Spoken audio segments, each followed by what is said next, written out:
Steve Croft. I'm Leslie Stahl. I'm Bob Simon. I'm Morley Safer. I'm Scott Pelley. Those stories tonight on 60 Minutes.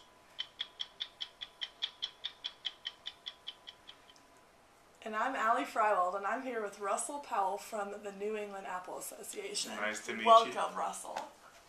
Thank you for being here today. Not a problem at all. It's a pleasure to be here. Well, we have a few questions for you today. I mean, really where I want to get started is, how did you become involved with the New England Apple Association? Well, ever since I was a little kid, I've always eaten apples. I've always been a very big fan of apples, and after I did a movie about sharks in the Atlantic, I grew a sudden interest in the industry, and I looked a little more into it. Okay. And I just started looking into it, and I saw a new line that could be open and many opportunities, so I just got into the industry by that way. Well, that's great. That's great to hear. And tell me, what was challenging when it came time to start the New England Apple Association? What challenges did you face? The challenges that we faced were there are a few apple processes in the New England capable of producing sliced apples, and there were very few that had the capacity to produce the apples that how many we needed. Okay. Also, the way we could have done it is build a new facility, but the new plant, if we wanted to build one, would have been really expensive, so there wasn't an ability to do that. Okay. Also, the growers were unwilling to make the necessary time and investment. They saw a certain risk there, and they didn't know if they were... Oh, they weren't comfortable with the market. Exactly. Like they wanted a for sure thing. Okay. They didn't want to try anything new. And also, you had to convince retailers of the certain advantages of doing the sliced apples instead of the wholesale apples. Okay. So you really had struggles from all sides of it, with whether it was the raw product and selling that, and all the way to getting it to the retailers. Exactly. That must have been very difficult. Exactly. Well, with all those challenges, I'm very impressed that you guys got going, but tell me, what's the apple industry like in New England compared to the rest of the world, or even in the United States? Well, looking at it, China is the largest currently. They hold about 54% of the apple market, where we hold around, U.S. only holds around 6%. Okay. Washington has been the more leading apple grower, and that's followed by New York and Michigan.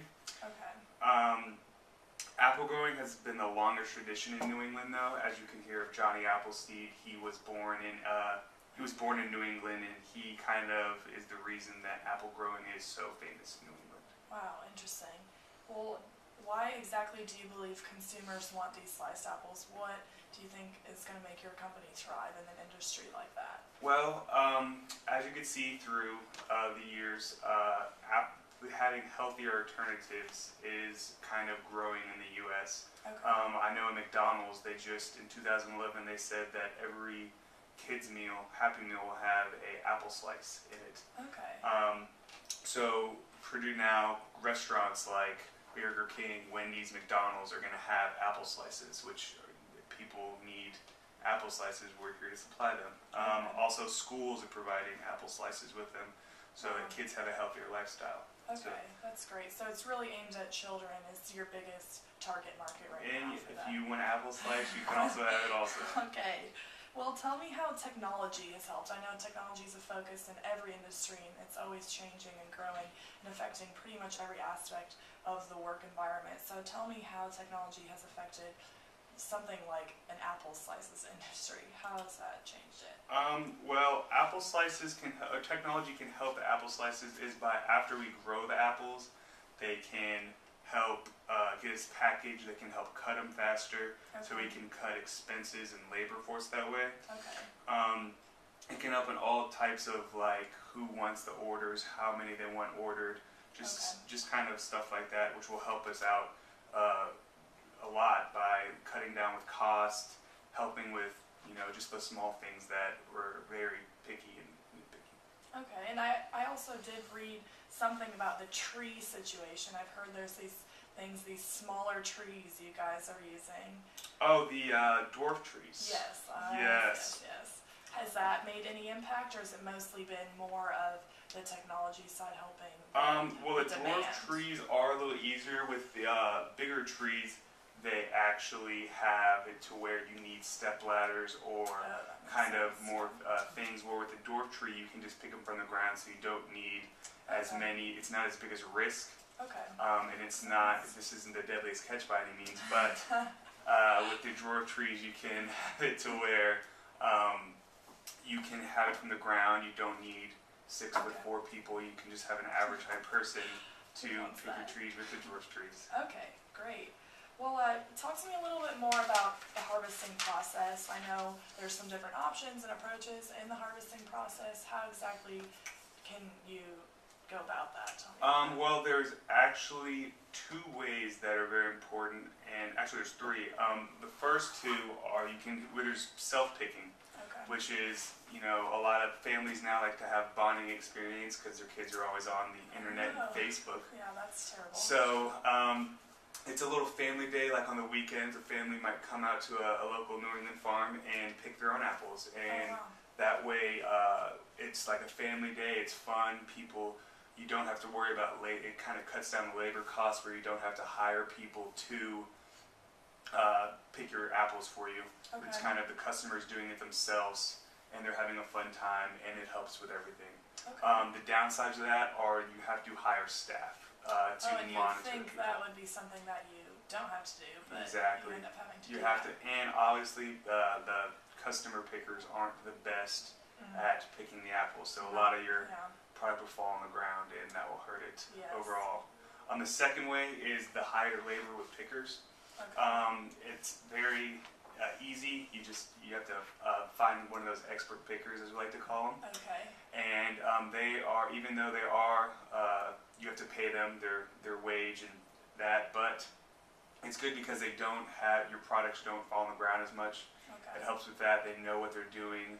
Probably mean, more efficient as They're well. exactly, they're more efficient, and you don't have to worry if it rains on the weekend. Families won't come out to pick their apples, but if it's rainy, they're hired Laborers laborers, definitely exactly. will. So they definitely will have to. Okay. The third one is called packing houses, and this is where you get a multitude of apples and you send them to like a storage facility, Okay. which makes them last longer into the year.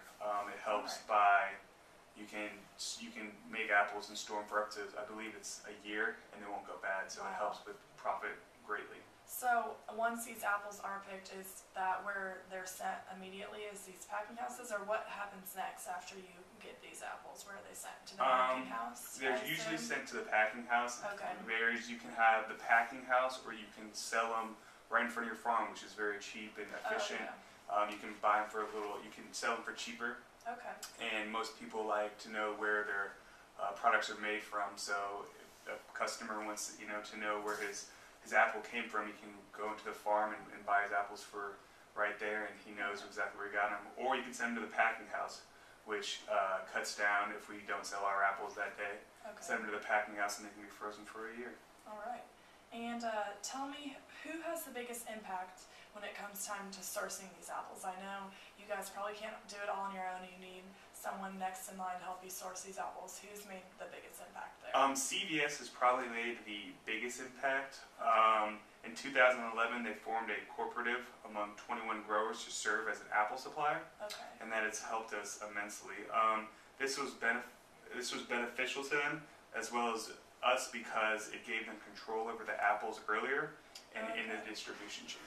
Okay, so everyone kind of benefited from this. Exactly, it benefited us and it Okay. benefited them. Great. And my last question for the day is probably, where do you see this industry going, and do you see it surviving? It's something as simple as apples. How is making sliced apples or just producing these apples from orchards so profitable? How's this going to go anywhere? Well, the reason I got into this is because I do believe that it will be a long-lasting industry. The apple industry has a very strong future ahead of it. Of course, the many restaurants really want to have a healthier alternative because of the obesity crisis in the U.S. and many kids just need a healthier alternative. So I really do see it kind of growing, not only sustaining its growth, but growing in the future. And also, I have a book coming out. I hope that everyone purchases it. It shows the orchards of the great state of the U.S., all 50 of them, and it's really, I feel like it's really, people want to learn more about apples and where they come from. Yes, we do. Well, thank you for being here today. That's all the time we have. Thank you very Russell. much. Have a good one. Join us next week.